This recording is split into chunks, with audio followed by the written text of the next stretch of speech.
आणि आता वळूयात इतरही काही महत्त्वाच्या बातम्यांकडे। बातमी आहे पावसासंदर्भातली। सलग दुसऱ्या दिवशी कोकण किनारपट्टीला अजस्त्र लाटांचा तडाखा बसलाय। तर समुद्रामध्ये सध्या 4 मीटरपेक्षा उंचीच्या लाटा पाहायला मिळतायत। आपण या दृश्यांच्या माध्यमातून पाहू शकतो अजस्त्र अशा लाटांचं सध्या किनारपट्टी भागामध्ये तांडव सुरू आहे। जून महिन्यातील सर्वात मोठी भरती समुद्राला आली आहे। तर किनारपट्टी भागातील लोकांना सतर्कतेचा इशारा प्रशासनाकडून देण्यात आलाय। रत्नागिरीतून आढावा घेतलाय आमचे प्रतिनिधी अमोल कलय यांनी।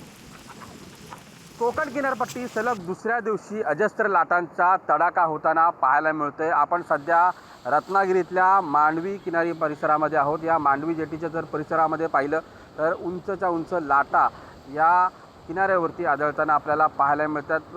आज दुसरा दिवस आहे आणि या लाटांचा तडाखा हा मांडवीच्या किनारपट्टी भागामध्ये होताना आपल्याला पाहायला मिळतोय। वेगवान वारा देखील या परिसरामध्ये वाहताना आपल्याला पाहायला मिळतोय। जवळपास ताशी 40 ते 50 किलोमीटर वेगाने वारे या ठिकाणी वाहत आहेत। समुद्र अक्षरशः खवळलेला आहे, उधाण आलेलं आहे समुद्राला आणि या उधाणाचा तडाखा इथल्या मांडवी किनारी भागामध्ये बसताना पाहायला मिळतोय।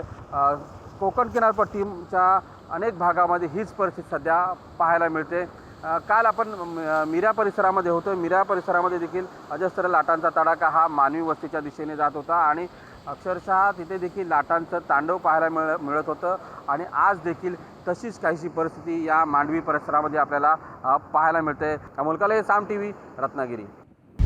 आता isakal.com आहे देशातील नंबर 1 ची मराठी न्यूज वेबसाईट। प्रत्येक अपडेटसाठी isakal.com ला नक्की भेट द्या।